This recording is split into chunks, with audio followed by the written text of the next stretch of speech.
Hello friends, welcome to my channel UPPCS with Chauhan. तो guys हम कर रहे थे घटना चक्र में भी हम कर रहे हैं भौतिक विज्ञान, जिसमें हम चैप्टर नंबर 13 कर रहे हैं कंप्यूटर एंड सूचना प्रौद्योगिकी। तो फ्रेंड्स, हम इसके नोट्स कर चुके हैं, कुछ क्वेश्चन आंसर कर चुके हैं। तो इसमें क्वेश्चंस हैं बहुत ज़्यादा, हम पहुँचे हैं 120 क्वेश्चंस कर चुके हैं। आज हम करेंगे 121 से। तो दोस्तों, की जो है पार्ट्स थोड़े ज़्यादा आ रहे हैं, लेकिन आएंगे वो, बिकॉज इसमें क्वेश्चंस बहुत हैं। हालांकि पूरा जो कंप्यूटर है ना, वो इतने ही चैप्टर में कंप्लीट कर दिया है इन्होंने। मतलब ये जो जितने भी क्वेश्चंस आज तक आए हैं वो इतने ही पार्ट में ख़त्म कर दिया है पूरा कंप्यूटर कोई छोटा सब्जेक्ट नहीं है, अच्छा खासा बड़ा सब्जेक्ट है, इसलिए इसमें जो है इतने सारे क्वेश्चंस आ गए। तो चलिए आज स्टार्ट करते हैं क्वेश्चन नंबर 121 से। एक चीज़ और बतानी थी। एक हमने क्वेश्चन देखा था क्वेश्चन नंबर 51, जिसमें लिखा था Y2K। गाइस, मैंने ये एक्सप्लेन नहीं किया कि Y2K का क्या मतलब हुआ। ठीक है, Y का मतलब होता है ईयर, YEAR, ईयर मतलब साल, और 2 मतलब 2, और K होता है, हम लिखते हैं 1000। ठीक है, तो ये हो गया 2000। ठीक है गाइस, तो फिर क्वेश्चन नंबर 51 देखिएगा, शायद सेकंड वीडियो में या फर्स्ट वीडियो में, सेकंड पार्ट में है आई थिंक। तो ये होता है ईयर 2000। ठीक है, यही था Y2 को प्रॉब्लम जो थी क्वेश्चन नंबर 51, ईयर 2000 था। फिर मैंने एक्सप्लेन नहीं करा था इसका मतलब, इसीलिए मैंने अभी यहाँ पे बता दी। चलिए फिर स्टार्ट करते हैं क्वेश्चन नंबर 21 से। तो इसमें लिखा है कि जो कंप्यूटर में शब्द की जो लंबाई है नापी जाती है, किस में नापते हैं हम बिट्स। शब्द की लंबाई हम किस में नापते हैं, बिट्स में नापते हैं। बिट्स हमने बोला था कि 2 बिट होती है आपके पास, 0 और 1। 0 और 1 से आप आगे सब कुछ बनाते हैं। तो अगर आप इसे 8 बार लिख दें, 0101 करके, ऐसे कुछ 8 बिट्स लिख दें, तो हम बोलते हैं ये क्या होता है, 1 बाइट के बराबर होता है। ठीक है, अगर आप 1000 बाइट लिख दें, तो वो 1000 को हमने क्या बोला, हमने कहा किलो होता है। ये क्या होता है, किलो होता है। ठीक है, वही Y2K में भी यही था, 2000 था, के मतलब 3 जीरो लगते हैं। ठीक है, तो यहाँ पे अगर हम लिख दें 1000 बाइट, यानी कि इसको हम बोलते हैं किलो। ठीक है, और अगर हम लिख दें इतने किलो बाइट, तो ये हो जाएगा मेगा, क्योंकि किलो का 10⁻3, और जो ये 120 जो भी है 1204, तो ये भी वही हुआ, अप्रॉक्स 1000 ही है, तो ये भी हो जाएगा 10⁻3। तो 10⁻3 10⁻3 यानी कि 10⁻6 हो गया, इसको हम बोलते हैं मेगा। ठीक है, तो यहाँ पे देखिए क्या लिखा है, मेगा। चलिए आगे बढ़ते हैं हम लोग। फिर इसमें लिखा है कि 1024 किलो बाइट बराबर होता है। फिर वही वाली बात हो गई, ये हो गया मेगा, अभी जैसे मैंने समझाया, ये हो गया 10⁻3, और इस किलो का मतलब हो गया 10⁻3, ये हो जाएगा 10⁻6, यानी कि इसको हम बोलते हैं मेगा। तो गाइस इसमें आंसर है ए, देखिए मेगा बाइट। फिर आगे बढ़ते हैं, 1 किलो बाइट समान है, आप इसे कर सकते हैं 1 किलो बाइट। तो देखिए इसे कर लेते हैं, आइए। किलो हो गया 1 इतना, और ये हो गया बाइट। तो हम 1000 तो लिखते नहीं हैं, इसे हम लिखते हैं 1024 लिखते हैं। 1000 की जगह हम लिखते हैं 1024, अप्रॉक्स ही है। तो ये देखिए ये है इसका आंसर। फिर हम आगे बढ़ते हैं नेक्स्ट क्वेश्चन में, जो कि है क्वेश्चन नंबर 124। रिपीट हो रहा है, ये भी रिपीट हो रहा है। आज जहाँ मैंने लिखा है ना, वो समझ लीजिए रिपीट हो रहा है। फिर यहाँ पे लिखा है कि 1 किलो बाइट में कितने क्या होते हैं, बिट्स होते हैं। देखिए इसने कहा 1 किलो बाइट, बाइट में हम क्या करते हैं, 8 से गुणा कर देंगे अगर हम। ठीक है, तो कितने बिट्स हो जाएंगे हमारे पास। तो ये किलो तो होता नहीं, ये होता है, ये पूरा ये होता है। ठीक है, अब इसे आप मल्टीप्लाई कर दीजिए 8 से, तो कुछ इतना आ जाएगा आंसर। तो इसका आंसर क्या ये होगा, बिल्कुल सही है। तो जब आप इसे मल्टीप्लाई करेंगे ना, तो आएगा 8194 आ जाएगा। तो ये आपका आंसर हो जाएगा। आगे बढ़ते हैं हम लोग। फिर लिखा है न्यूनतम मेमोरी साइज़ की इकाई, न्यूनतम मेमोरी साइज़। ठीक है गाइस, आइए देखते हैं। हमने कहा एक होता है बिट, फिर हम 8 bit is equals to 1 byte होता है। ठीक है, उसके बाद जब हम स्टार्ट करते हैं, तो 10⁻3 किलो में लिख देते हैं, 10⁻6 मेगा में लिख देते हैं, 10⁻9 जो है गीगा में लिख देते हैं। तो इस सब में सबसे आइए इसका देखते हैं। इसमें लिखा है KB किलो, गीगा बी, और TB है। तो देखिए इसमें सबसे छोटा, उसके बाद जो 10⁻9 के बाद 10 आई थिंक 12 आता है, वो आपका हो जाएगा TB। ठीक है, तो किलो, मेगा, गीगा और TB। ठीक है, तो इसमें सबसे छोटा है किलो। तो वैसे इसमें जो आंसर है ना, KB होगा, किलो बाइट। आगे बढ़ते हम लोग। वही चीज़ यहाँ पे लिखी है, एक्सप्लेन करने की जरूरत नहीं है, आप समझ गए होंगे। 1 MB मेमोरी है, 1 MB मेगा, M का मतलब हो गया मेगा, यानी मेगा होता है आपका 10⁻6। ठीक है, तो यहाँ पे देखिए क्या होगा, इसे इसने तोड़ दिया, 10⁻3, 10⁻3, इसको लिख दिया 1024, और ये हो गया किलो।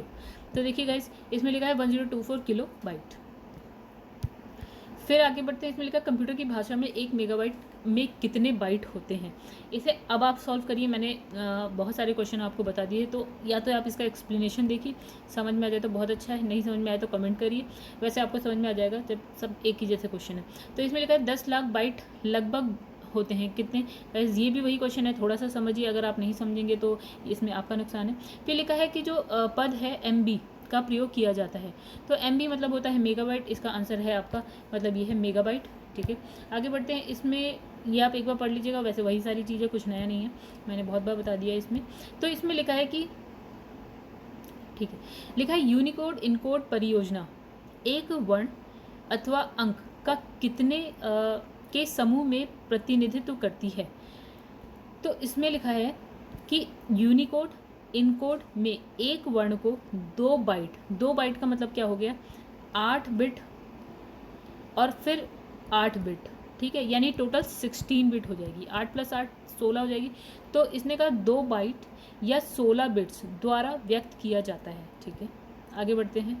लिखा है निम्नलिखित कथनों पर विचार कीजिए और नीचे दिए गए जो कूट है उसमें सही उत्तर बताइए। इसमें लिखा है जो .NET है फ्रेमवर्क माइक्रोसॉफ्ट द्वारा विकसित किया गया है, और दूसरा लिखा है जावा सन माइक्रो सिस्टम द्वारा विकसित ओपन सर्च टेक्नोलॉजी है। ठीक है, आइए देखते हैं।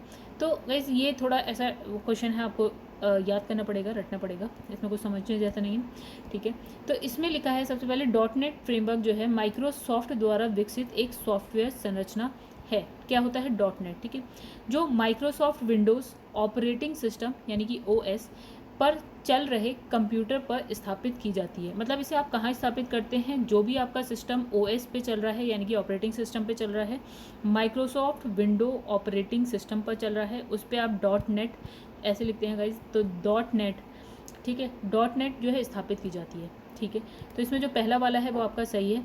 तो दूसरा इसने लिखा है जो जावा प्रोग्रामिंग भाषा का विकास मूलतः सन माइक्रो सिस्टम के जेम्स गोसलिंग द्वारा किया गया था, और वर्ष 1995 में इसे सन माइक्रो सिस्टम के जावा प्लेटफॉर्म के एक मुख्य अवयव के रूप में जो है रिलीज़ किया गया था। चलिए आगे बढ़ते हैं। निम्नलिखित में से कौन एक ओपन सोर्स सॉफ्टवेयर नहीं है। ओपन सोर्स सॉफ्टवेयर देखिए क्या होता है। इसमें लिखा है कि जो इंटरनेट एक्सप्लोरर है वो एक, ये क्या है, क्लोज सोर्स। देखिए एक होता है ओपन सोर्स, एक होता है CLOS क्लोज सोर्स सॉफ्टवेयर होता है। ठीक है, जबकि जो शेष हैं वो आपके ओपन सोर्स है। आइए समझते हैं। एक किसने बोला, ये जो है आपका क्या है, क्लोज सोर्स, और इसमें लिखा है लिनक्स, गूगल क्रोम और क्या है, ओपन ऑफिस, ये सारे आपके क्या है, ओपन सोर्स हैं। मतलब जिसके लिए आपको लाइसेंस की जरूरत नहीं होती है, ईजिली आप इस पर काम कर सकते हैं। ठीक है, आगे बढ़ते हैं। इसमें लिखा है एक कंपनी के कर्मचारी, ओपन सोर्स में आप आसानी से काम कर सकते हैं, क्लोज सोर्स में नहीं कर सकते हैं आप, मतलब ये सबको अलाउ नहीं होता इसमें। ठीक है, एक कंपनी के कर्मचारी द्वारा एक ही समय में उपयोग किए जाने वाले अनन्य रूप से निजी नेटवर्क का वर्गीकरण होता है। तो एक कंपनी है सपोज, उसमें पूरा एक नेटवर्क बना रखा है उन्होंने, इसमें बहुत सारे कंप्यूटर एक दूसरे से जुड़े हैं, ये नेटवर्क बना है। तो ये क्या है, एक क्या होता है, लोकल एरिया नेटवर्क होता है। ठीक है, ये क्या होता है, लोकल एरिया नेटवर्क। एक छोटा सा इसका भौगोलिक क्षेत्र होता है, एक घर हो सकता है, एक आपकी कंपनी हो सकती है, एक कोई भवन हो सकता है, मतलब कोई बिल्डिंग हो सकती है, इससे ज़्यादा नहीं, कम एरिया में होता है, तो उसको हम बोलते हैं लोकल एरिया नेटवर्क। यहाँ पे कंपनी की बात हो रही है इसलिए इसने क्या कहा कि लोकल एरिया नेटवर्क में होगा। ठीक है, लोकल एरिया नेटवर्क LAN एक कंप्यूटर नेटवर्क है जो घर है, कार्यालय है, स्कूल या हवाई अड्डे जैसे भवनों के छोटे समूह के लघु भौतिक क्षेत्र को आवृत करता है। अब आते हैं हम, फिर लिखा है लैन वही है आपका LAN, लैन मतलब होता है लोकल एरिया नेटवर्क। इसने कहा इसकी फुल फॉर्म क्या है, तो लोकल एरिया नेटवर्क है इसकी फुल फॉर्म। आगे बढ़ते हैं। इसमें लिखा है ईथरनेट एक उदाहरण है। आइएगा, इसी थोड़ा सा नया है। इसमें लिखा है जो ईथरनेट है वो लोकल एरिया नेटवर्क तैयार करने का क्या है, एक प्रोटोकॉल है। क्या होता है, आपको LAN यानी कि लैन को तैयार करना है तो आपको एक प्रोटोकॉल चाहिए, वो क्या है, आपका ईथरनेट है। ठीक है, इसके अभिकल्पना वर्ष जो है 1973 में बॉब मेटकॉफ ने की थी। ठीक है, बाद में डिजिटल इंटेल जेरोक्स के प्रयासों से यह लोकल एरिया नेटवर्क का एक मानक प्रतिरूप बन गया और ईथरनेट केबलों के माध्यम से विस्तारित किया जाता है। किसके माध्यम से, मतलब ये वायरलेस नहीं है, ये केबलों के माध्यम से विस्तारित किया जाता है, इसमें केबल लगी होती है। फिर लिखा है एक डेटाबेस में जो फील्ड होती है वो क्या होती है। बस इसमें जानकारी की श्रेणी लिखा है, एक डेटाबेस है उसमें फील्ड करके होता है, ठीक है, उसमें आपको सारी जानकारी मिलती है, तो ये क्या होती है, जानकारी की श्रेणी होती है। फिर लिखा है कंप्यूटर के संदर्भ में ALU क्या है, मतलब ALU की फुल फॉर्म बोली आई थिंक इससे, ठीक है। ALU होता है अर्थमेटिक एंड लॉजिक यूनिट, ठीक है। तो ALU यही लिखा है यहाँ पे, ALU अंग्रेजी शब्द जो है अर्थमेटिक एंड या अर्थमेटिक लॉजिक यूनिट का संक्षिप्त रूप है, और यह जो यूनिट है गणितीय और तार्किक। देखिएगा इस अर्थमेटिक जो होता है ना, अर्थमेटिक आपका किसके लिए होता है, गणितीय, ठीक है, और लॉजिक का हिंदी में मतलब होता है तार्किक, ठीक है। तो आपका गणितीय और तार्किक संसाधनों हेतु प्रयोग किया जाता है, ठीक है। आगे बढ़ते हैं। देखो CPU के दो पार्ट होते हैं, एक होता है CU यानी कि कंट्रोल यूनिट, दूसरा होता है ALU arithmetic and logic unit, ये हमने नोट्स में पढ़ा था, ठीक है। फिर लिखा कंप्यूटर में जो CD होता है, CD अक्षर का जो प्रयोग है किस, CD हम जानते हैं कॉम्पैक्ट डिस्क होता है, ठीक है। इसमें कहाँ लिखा है, ये लिखा है, देखिए कॉम्पैक्ट डिस्क जो होता है वो CD होता है। इसमें लिखा है CD मतलब कॉम्पैक्ट डिस्क, ईमेल को बोलते हैं इलेक्ट्रॉनिक मेल, IC को बोलते हैं इंटीग्रेटेड सर्किट, ठीक है, IP को बोलते हैं इंटरनेट प्रोटोकॉल, LAN को बोलते हैं लोकल एरिया नेटवर्क, और जो CAD है उसको बोलते हैं कंप्यूटर एडेड डिज़ाइन। ये बस छोटे छोटे हैं, आप इसे पढ़िएगा आपको याद हो जाएगा आसानी से। निम्नलिखित में से किस प्रोटोकॉल द्वारा जो है वर्ल्ड वाइड वेब यानी कि WWW में पहुंचा जा सकता है। तो गाइस आपने अब जो देखा होगा ना, अगर आप जो है ऊपर जो लिंक देखते हैं तो उसमें सबसे पहले लिखा होता है HTTP, फिर ऐसे करके लिखा होता है, फिर लिखा होता है YouTube.com, ऐसे करके लिखा होता है गाइस, तो हम इसका यूज़ करते हैं, ठीक है। ये लिखा है निम्नलिखित में से किस प्रोटोकॉल द्वारा जो है WWW में पहुंचा जा सकता है, तो हम किसके द्वारा पहुंच सकते हैं, इसके द्वारा HTTP के द्वारा पहुंचते हैं आजकल, ठीक है। आपने देखा भी होगा, नहीं देखा तो आप देख लीजिएगा, ठीक है। इसकी जो फुल फॉर्म होती है गाइस क्या होती है, ये होती है हाइपरटेक्स्ट ट्रांसफ़र प्रोटोकॉल, ये सब आपको याद करनी पड़ेगी, ठीक है। इसमें वही पूछा है, इसकी फुल फॉर्म क्या है, हाइपरटेक्स्ट ट्रांसफ़र प्रोटोकॉल, ठीक है।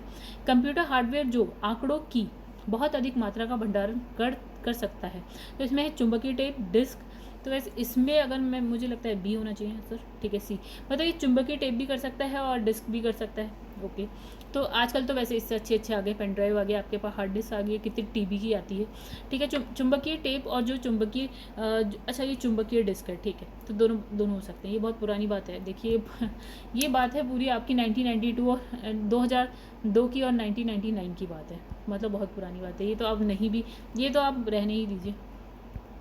आजकल देखिए कि हार्ड डिस्क के आविष्कार से पूर्व जो है चुंबकीय टेप का प्रयोग व्यापक रूप से किया जा रहा था। आज तो हम इसको बिल्कुल नहीं लिखेंगे, आज आपके पास पेन ड्राइव है, आपके पास हार्ड डिस्क है, जो एक्सटर्नल हार्ड डिस्क आती है, इतनी बड़ी होती है, आप अलग से लगाते हैं कंप्यूटर में, ठीक है। तो ये इसका आंसर ये मत लिखिएगा जो है, फिलहाल इसमें हार्ड डिस्क लिख दिया, पेन ड्राइव लिख दिया, ठीक है, ये सब हो जाएगा, ठीक है। आगे बढ़ते हैं, तो इसमें लिखा है कि, तो फ्रेंड्स यहाँ पे लिखा है ऑप्टिकल डिस्क का एक नया फॉर्मेट। देखिए ऑप्टिकल डिस्क ये भी बहुत पुराना क्वेश्चन है, आज हम जबकि इससे बहुत आगे पहुँच चुके हैं, आज हम हार्ड डिस्क और पेन ड्राइव पे पहुँच चुके हैं, ये बहुत पुराना। ब्लू रे डिस्क और यहाँ DVD की बात की गई है, चलिए आइए बात करते हैं आगे। तो इसमें लिखा है DVD मानक मतलब देखिए आप देखिए क्या वीडियोस आपकी किस में होती है, HD में होती है, SD या HD में होती है। तो इसने का जो DVD है वो किस में करता है, SD में करता है, स्टैंडर्ड डेफिनेशन बोलते हैं। और जो आपका ब्लू रे डिस्क है वो किस में करता है, HD में करता है, बिल्कुल सही है। ब्लू रे डिस्क DVD से ज़्यादा अच्छा है, ठीक है, तो ये HD में करता है, ठीक है, इसको बोलते हैं हाई डेफिनेशन, ठीक है। आप देखते भी हैं HD इमेज चाहिए आपको, HD वीडियो चाहिए, ऐसे करके आप गूगल पे लिखते भी हैं, ठीक है। तो अब जो फिलहाल आज हम इससे बहुत आगे बढ़ चुके हैं, ये क्वेश्चन भी बहुत पुराना, देखिए 2011 का है, ठीक है। अब इसने कहा कि DVD की तुलना में क्या होता है, जो BD है यानी कि ब्लू रे डिस्क है, उसके जो भंडारण क्षमता है यानी स्टोर करने की क्षमता है कई गुना अधिक है, तो ये बिल्कुल सही है। DVD में अगर आप 4.7 GB स्टोर कर पाते हैं, तो आप BD यानी कि ब्लू रे डिस्क में कम से कम 25 GB जो है आप स्टोर कर पाते हैं। इसका मतलब क्या हुआ, सपोज इसमें आप पूरी एक मूवी, मतलब 5 मूवीज़ हैं, फिल्म है, आप स्टोर कर पा रहे हैं किसमें, DVD में, एक DVD में, बट वहीं पे आप एक जो ब्लू रे डिस्क है उसमें 25 मूवीज़ को आप क्या स्टोर कर पा रहे हैं, मतलब इसकी जो क्षमता है ना स्टोर करने की वो बहुत ज़्यादा है, ठीक है।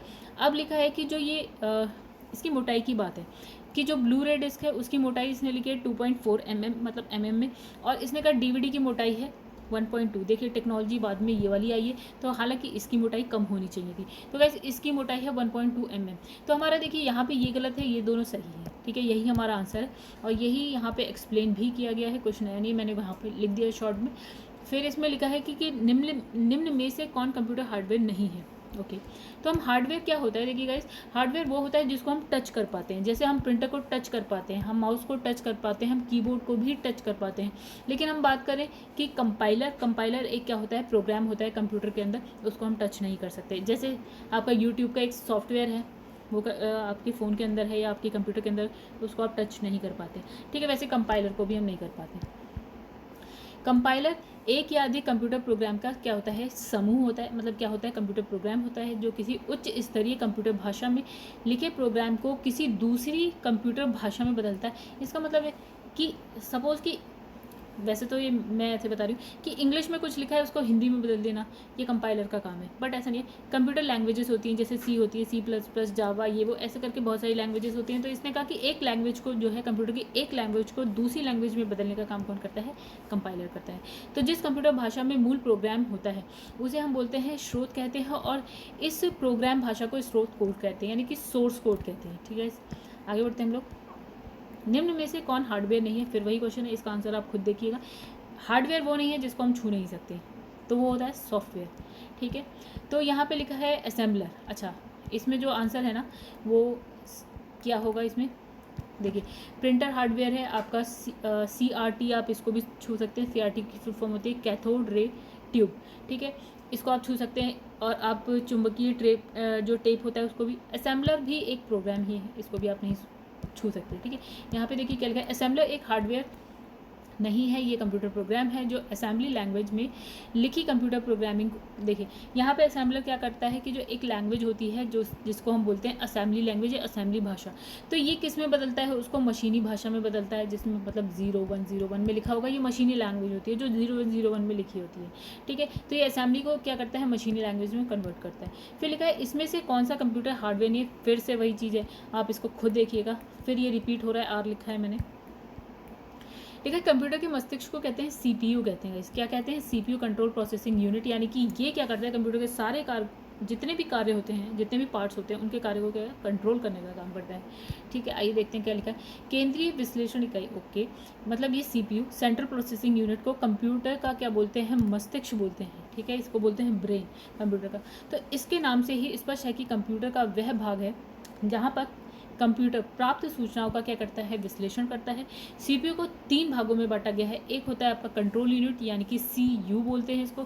फिर देखिए दूसरा मैंने कहा ALU, अभी हमने पढ़ा arithmetic logic unit.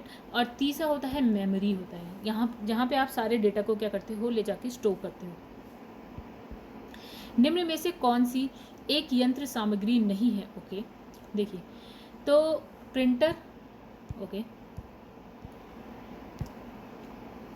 Printer, mouse, keyboard, ठीक है। एक है प्रचालन, ये है ऑपरेटिंग सिस्टम बोलते हैं इसको, ये कोई यंत्र नहीं है, ये एक सॉफ्टवेयर है, ठीक है। ऑपरेटिंग सिस्टम कोई यंत्र नहीं है, एक सॉफ्टवेयर है। तो इसमें लिखा है कि प्रचालन, ऑपरेटिंग सिस्टम यंत्र नहीं है, अपितु क्या है, एक सॉफ्टवेयर कार्यक्रम है, ठीक है। जबकि प्रिंटर, माउस, कीबोर्ड ये सारे क्या है, हार्डवेयर हैं। अब तो आप समझ गए होंगे। लिखा है कि इंडेक्स होल संबंधित है, आइए देखते हैं। तो आपने हो सकता है पहले स्कूल कॉलेज में देखा होगा, स्कूल में कंप्यूटर क्लासेस होती थी, तो आपके पास जो बहुत पुरानी बात मैं कर रही हूँ अपने टाइम की, तो उसमें क्या होता था, कंप्यूटर में क्या होता है, ऐसे करके एक फ्लॉपी डिस्क होती थी, उसमें छोटा सा होल होता, ब्लैक कलर की होती थी। कौन सी कलर की होती थी, ब्लैक कलर की होती थी, कंप्यूटर में लगती थी, स्टोरेज डिवाइस थी ये भी, इसको हम बोलते थे फ्लॉपी डिस्क, ठीक है। ऐसे ब्लैक कलर की, आप इंटरनेट पे देखिएगा, आपको मिल जाएगा, गूगल करिएगा, ठीक है। तो उसमें होल होता था छोटा सा बीच में, ठीक है। यहाँ पे क्या लिखा है, इंडेक्स होल संबंधित है किससे, फ्लॉपी डिस्क से। आइए देखते हैं क्या लिखा है, किसी फ्लॉपी डिस्क के केंद्र के निकट एक छोटा छिद्र यानी कि होल होता है, जिसे हम बोलते हैं इंडेक्स होल, और यह एक संदर्भ बिंदु है, और जहाँ से क्या है, एक ट्रैक आरंभ होता है, ठीक है। मतलब फ्लॉपी डिस्क में क्या होता है, ट्रैक होता है, ट्रैक के बाद सेक्टर्स होते हैं, ठीक है। अब इतना समझने की जरूरत नहीं है, ठीक है। उससे क्या होता है, ट्रैक, बहुत सारे ट्रैक्स होते हैं, ठीक है। तो सबसे पहला ट्रैक उसी से संबंधित होता है। फिर लिखा है IRQ6 सामान्यता किसको दिया जाता है। ओके, इसमें लिखा है IRQ, गाइस ऐसी हार्डवेयर लाइनें हैं जिसका उपयोग कंप्यूटर के हार्डवेयर उपकरण द्वारा माइक्रो प्रोसेसर को सिग्नल भेजने के लिए किया जाता है। प्रोसेसर को सिग्नल भेजने हेतु हार्डवेयर उपकरण द्वारा 16 IRQ लाइनें जो है प्रयोग की जाती हैं। विभिन्न उपकरणों को अलग अलग IRQ लाइनें आवंटित होती हैं। फ्लॉपी डिस्क कंट्रोल को प्रायः IRQ6 आवंटित किया जाता है। हालांकि अब कंप्यूटर में फ्लॉपी डिस्क का प्रचलन जो है समाप्त हो चुका है। ये बहुत पुराने ज़माने की बात है, ठीक है, लेकिन ये आया 2015 में है क्वेश्चन गाइस, ये इसे पढ़ लीजिएगा आप लोग, ठीक है। अब है कंप्यूटर के बेसिक फंक्शन को कौन सा प्रोग्राम नियंत्रित करता है, ठीक है। तो हमारा क्या होता है, एक होता है OS। तो कंप्यूटर का जो भी फंक्शन होता है ना, बेसिक फंक्शन, वो OS के द्वारा कंट्रोल होता है, यानी ऑपरेटिंग सिस्टम के द्वारा कंट्रोल होता है। इसमें लिखा है कंप्यूटर के समान व आधारभूत क्रियाकलाप यथा फाइल प्रबंधन हो गया, या डिवाइस प्रबंधन हो गया, प्रोसेस प्रबंधन हो गया, मेमोरी प्रबंधन हो गया आदि जो है ऑपरेटिंग सिस्टम जो है नियंत्रित करता है। नियंत्रित करने का काम किसका होता है, ऑपरेटिंग सिस्टम का होता है। फिर लिखा है निम्नलिखित में से कौन सा ऑपरेटिंग सिस्टम है, तो हम कौन सा यूज़ करते हैं। देखिए ओरेकल, जावा और क्या लिखा है MS ऑफिस। देखिए ओरेकल और जावा क्या होती है, हमारी भाषा होती है। भाषा मतलब हो गया कंप्यूटर लैंग्वेजेस होती हैं, ठीक है। MS ऑफिस आप लोग बहुत यूज़ करते होंगे, जिसमें आप लोग क्या करते हैं, अपना रिज्यूमे बनाते हैं, कोई फाइल बनाते हैं, ये MS ऑफिस पे बनाते हैं, ठीक है। MS ऑफिस में बहुत कुछ है, पावर पॉइंट है, आपका MS वर्ड है, ये सारी चीज़ें आपकी MS ऑफिस में आती है। तो ये भी कोई ऑपरेटिंग सिस्टम नहीं है। अब बचा हमारे, और ये दोनों क्या है, ये वाली और ये वाली हमारी भाषाएँ हैं, ठीक है। अब बचा हमारे पास यूनिक्स, तो ये है आंसर आपका यूनिक्स, ऑपरेटिंग सिस्टम है यूनिक्स, ठीक है। अब इसमें लिखा है कि यूनिक्स एक कंप्यूटर परिचालन तंत्र यानी कि ऑपरेटिंग सिस्टम है। यूनिक्स परिचालन तंत्र सर्वरों और कार्यस्थल दोनों में व्यापक रूप से उपयोग किया जाता है। यूनिक्स का विकास बेल प्रोग्राम यानी कि बेल लेबोरेटरी में 1969 में किया गया था। ऑपरेटिंग सिस्टम है ये, ठीक है। अब लिखा है कंप्यूटर का सबसे महत्वपूर्ण भाग क्या होता है, कीबोर्ड, प्रिंटर, CPU या डिस्क। ओके, CPU होता है, ए है इसका आंसर, CPU होता है, ठीक है। जहाँ सारे सब कुछ कंट्रोल करने का काम किसका होता है, CPU का होता है। सूचना का विश्लेषण ये करता है। CPU का तात्पर्य क्या है, इसकी फुल फॉर्म बतानी है गाइस, अब तो ये आपको पता चल गया होगा। ये R लिखा है, R यानी कि ये रिपीट हो रहा है क्वेश्चन, वैसे वैसे ही कुछ होगा, आप पढ़िएगा। इसमें निम्नलिखित में से कौन सा सॉफ्टवेयर शब्द जो है संसाधन में प्रयोग किया जाता है। ओके, संसाधन, तो इसमें लिखा है आपका page maker, MS word, word star, ठीक है। आइए देखते हैं उपरोक्त सभी। लिखा है शब्द संसाधन या वर्ड प्रोसेसर ऐसे सॉफ्टवेयर को कहा जाता है, ठीक है।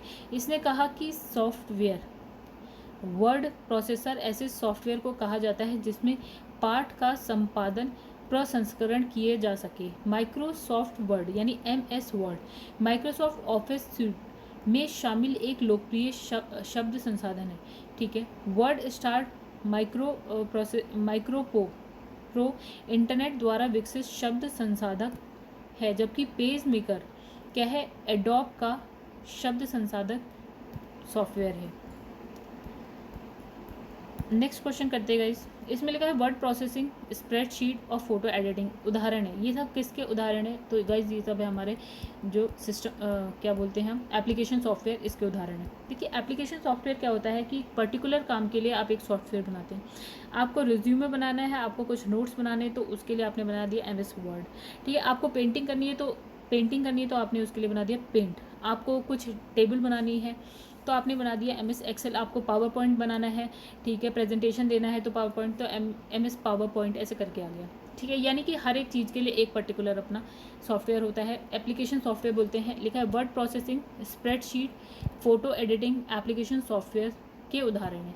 कुछ अन्य महत्वपूर्ण एप्लीकेशन सॉफ्टवेयर जैसे वीडियो एंड ऑडियो एडिटिंग हो गया आपका, desktop publishing, computer edit design, तो ये भी आपका क्या है, एप्लीकेशन सॉफ्टवेयर है गाइस, ठीक है। ये क्वेश्चन आ गया होगा समझ में। माइक्रोसॉफ्ट वर्ड उदाहरण है, ओके। तो इसमें लिखा है माइक्रोसॉफ्ट वर्ड किसका है, हमने कहा अगर आपको रिज्यूमे बनाना है, आपको अपना कोई डेटा स्टोर करना है, कुछ फाइल बनानी है, तो आप किस में बनाते हो, माइक्रोसॉफ्ट वर्ड में बनाते हो। और ये आपका क्या है, एप्लीकेशन सॉफ्टवेयर है। एप्लीकेशन सॉफ्टवेयर मतलब एक पर्टिकुलर काम के लिए एक पर्टिकुलर सॉफ्टवेयर है, उसको हम बोलते हैं एप्लीकेशन सॉफ्टवेयर। तो नेक्स्ट क्वेश्चन पे आते हैं अब हम लोग। तो इसमें लिखा है, देखिए MS word Microsoft office suit ये पूरा होता है, जिसमें होता है MS वर्ड होता है, MS एक्सेल होता है, MS पावर पॉइंट होता है और भी बहुत कुछ। तो ये 6-7 होते हैं जो सारे के सारे माइक्रोसॉफ्ट ऑफिस में आते हैं। में शामिल एक लोकप्रिय शब्द संसाधक है। शब्द संसाधक, ओके, शब्द संसाधक को गाइस इंग्लिश में लिखते हैं वर्ड, माइक्रोसॉफ्ट वर्ड, ठीक है, या वर्ड प्रोसेसर। ऐसे सॉफ्टवेयर को कहा जाता है जिसमें पाठ का संपादन, प्रसंस्करण किया जा सके, और एप्लीकेशन सॉफ्टवेयर ऐसे प्रोग्रामों को कहा जाता है जो कंप्यूटर पर आधारित मुख्य कार्यों को करने के लिए लिखे जाते हैं, मतलब कुछ विशेष कार्य होते हैं। MS वर्ड प्रयोग किया जाता है क्या करने के लिए? अभी हमने क्या पढ़ा? पदांश डेटा संशोधन हेतु। फिर लिखा है वर्ड डॉक्यूमेंट, ओके, वीडियो और MP3 किसी प्रकार का है। क्या है ये? देखिएगा, MP3 और ये वीडियो हो गई या वर्ड डॉक्यूमेंट, ये सारी क्या है आपकी फाइल है, ठीक है। तो ये क्या आइकन है? आइकन क्या होता है? आप देखते हैं छोटे छोटे आइकन बने होते हैं, कंप्यूटर बना होता है आपके पास, तो रिसाइकिल बिन का भी कुछ बना होता है लैपटॉप में, ठीक है, और आपके पास फोल्डर्स बने होते हैं, जैसा भी वो दिखता है ना वो चित्र, उसको हम बोलते हैं आइकन, ठीक है। तो जो फाइल होती हैं, फाइल गाइज यही सब हैं, ये सारी आपकी फाइल्स होती हैं। तो देखिए नेक्स्ट क्वेश्चन में आता है, निम्नलिखित में से कौन तीसरी पीढ़ी मतलब कंप्यूटर का मुख्य इलेक्ट्रॉनिक अवयव है, ठीक है। मतलब थर्ड जनरेशन में हम कौन सा इलेक्ट्रॉनिक अवयव यूज़ कर रहे हैं, मतलब अब तो थर्ड जनरेशन चला गया, 4th 5th में आ गए हम लोग। तो थर्ड जनरेशन में हमने क्या स्टार्ट करना है, क्या समेकित परिपथ यानी कि IC इंटीग्रेटेड सर्किट को यूज़ करना स्टार्ट किया था। IC को, IC क्या होता है? इंटीग्रेटेड एक चिप होता है, छोटा सा चिप होता है आपका, ठीक है, और उसी पे क्या होता है, बहुत सारे ट्रांजिस्टर्स लगे होते हैं, लाखों ट्रांजिस्टर्स लगे होते हैं, और ये पूरे कंप्यूटर को कंट्रोल करने का काम यहीं से होता है, IC इंटीग्रेटेड चिप, ठीक है गाइस। तो थर्ड जनरेशन में हम IC पे आ गए थे। लिखा है तीसरी पीढ़ी जो थर्ड जनरेशन कंप्यूटर की खोज वर्ष 1964 में हुई थी, और इसका मुख्य इलेक्ट्रॉनिक अवयव क्या है? IC इंटीग्रेटेड सर्किट है, जो ट्रांजिस्टर के युग, बहुत सारे ट्रांजिस्टर से बना होता है। मतलब इतनी छोटे से आपका जो IC होता है उसमें हजारों ट्रांसमीटर लगे होते हैं, मतलब सोचिए कितना छोटा साइज होता होगा ट्रांसमीटर्स का, ठीक है। और जितने ज़्यादा ट्रांजिस्टर्स होते हैं ना वो IC उतनी ही, मतलब कंप्यूटर आपका स्पीड जो होती है वो उतनी ही ज़्यादा होती है उस कंप्यूटर की, मतलब वो उतना आधुनिक हो गया, ठीक है। तो इसमें लिखा है आधुनिक कंप्यूटरों का जो लघु रूपकरण संभव हो सका है, क्यों, कैसे? देखिए क्या होता है, आपको जो कंप्यूटर थे पहले बहुत बड़े बड़े होते थे, फिर छोटे छोटे छोटे, आज बहुत ही छोटे हो गए, ठीक है। और वो किसकी बदौलत हुआ, इसने ये पूछा है क्वेश्चन में। तो ये एक ही चीज़ की, ये है आपका IC चिप, ये हिंदी में लिखा है, इंग्लिश में लिखते हैं IC चिप की वजह से हुआ है। हमने कहा बहुत छोटा सा एक चिप है, इतना बड़ा है सपोज, तो इसमें भी लाखों जो है ट्रांजिस्टर लगे हुए हैं, ठीक है। मतलब सोचो हमने कंप्यूटर को इतना छोटा कर दिया हमने, कि हम कहाँ तक आ गए, टैबलेट तक आ गए, टैबलेट कंप्यूटर कितने छोटे हो गए। तो ये हुआ है, किसकी बदौलत हुआ है? वो IC इंटीग्रेटेड सर्किट की वजह से हुआ है। इंटीग्रेटेड सर्किट एक सूक्ष्म इलेक्ट्रॉनिक सर्किट है। वर्ष 1958 में अपने आविष्कार के बाद यह ट्रांजिस्टर के स्थान पर जो है कंप्यूटरों में प्रयुक्त की गई, ठीक है। इससे पहले थर्ड जनरेशन में हम क्या कर रहे थे, ट्रांजिस्टर का यूज़ करते हैं। और ट्रांजिस्टर किससे बना होता है? सेमीकंडक्टर डिवाइस का, सेमीकंडक्टर से बना होता है, यानी अर्धचालक से बना होता है। अर्धचालक दो प्रकार के होते हैं, सिलिकॉन और जर्मेनियम, अधिकतर, मतलब और भी होते हैं, हम ज़्यादातर यूज़ करते हैं सिलिकॉन जर्मेनियम, ठीक है। तो इसमें लिखा है, आप पिछले बहुत सारे वीडियोस देखिएगा, उसमें इसकी बातें हुई हैं। फिर है जो IC चिप है यानी कि इंटीग्रेटेड सर्किट से ही आधुनिक कंप्यूटर का जो है लघु रूपकरण हुआ है, मतलब हमने उसको छोटा कर दिया है IC से। याद रखिएगा, बहुत इंपॉर्टेंट क्वेश्चन है। कंप्यूटर में उपयोग आने वाली जो IC चिप है किससे बनी होती है? तो अब देखो, फिर हमने, अब जो मैंने एक्सप्लेन किया है वो यहीं पे हमने कहा, जो IC चिप है उसमें क्या लगे होते हैं, ट्रांजिस्टर लगे होते हैं। और जो IC चिप है ना वो आपकी किससे बनी होती है? सिलिकॉन से। हमने कहा सिलिकॉन जर्मेनियम, तो अधिकतर जो होती है वो सिलिकॉन से बनी होती है, इंटीग्रेटेड सर्किट, ठीक है। कंप्यूटर में उपयोग आने वाली जो इंटीग्रेटेड सर्किट चिप है वो सिलिकॉन की बनी होती है। 1958 में क्या होता है, JS किल्बी ने एक छोटे सी चिप के रूप में संपूर्ण जो इंटीग्रेटेड सर्किट बनाया, जिसे हम बोलते हैं IC कहते हैं। और ये क्या होता है? सेमीकंडक्टर होता है। क्या होता है? अर्धचालक। देखिए जो ट्रांजिस्टर होता था वो भी अर्धचालक का ही होता था, IC भी वही है, ठीक है। उसी से हमने क्या कर दिया, ये बना दिया, ठीक है। तो आगे बढ़ते हैं। कंप्यूटर में चिप बनी होती है, ओके, B आंसर है, सिलिकॉन की पतली परत से बनी होती है। अगर आपको चिप वैसे ही देखना है, आप अपना रिमोट कंट्रोल जब खोलते हैं ना, आपने देखा होगा, उसे जब आप खोलते हो तो पीछे क्या होती है, उसके अंदर एक पूरी चिप होती है ग्रीन कलर की, ठीक है। वो एक पूरी इंटीग्रेटेड सर्किट वो भी होता है, ठीक है। उसमें पूरे जो लाइक नॉर्मली हमें अगर कुछ करना है तो हमने तार इधर उधर हम क्या करते हैं, बांधते हैं। उसमें तार की जगह आपने देखा होगा लाइंस बनी होती हैं बहुत सारी, वो कनेक्शन ही प्रोवाइड कराती हैं। और उसमें छोटे छोटे डिवाइस लगे होते हैं, जैसे ट्रांजिस्टर वही सारे होते हैं जो छोटे छोटे बीच बीच में लगे होते हैं। कभी खोल के देखना अपना रिमोट कंट्रोल अपना टीवी का, ठीक है। तो ये रिपीट हो रहा है, आईसी से रिलेटेड है, ये भी वही है, ये भी रिपीट हो रहा है, जहाँ जहाँ आर लिखा है वो रिपीट हो रहे हैं, ठीक है। ये भी रिपीट हो रहा है, आप लोग पढ़िएगा अपने आप से। तो बस आईसी के बारे में इसमें लिखा है कि जो इसमें क्या होता है, छोटी जगह में अधिक आंकड़ों का भंडारण किया जा सकता है। मतलब बहुत ही छोटी सी चिप है, इसमें आप बहुत ज़्यादा मेमोरी जो है आप डेटा को स्टोर कर सकते हैं। डेटा स्टोर करने जैसे कि आपके पास एक पूरी अलमारी बनी है, उसमें आपने बहुत सारी फाइल्स रख रखी हैं, अपनी काम की सारी सूचनाएं उसमें फाइल्स में है, फाइल्स आपने रख दी हैं आपकी अलमारी में। तो ये वो जो अलमारी होती है ना, वो ये आईसी चिप ही है। लिखा है आईसी चिप का निर्माण किया जाता है, ठीक है, सेमीकंडक्टर से, ये हम पढ़ चुके हैं, यानी अर्धचालक से।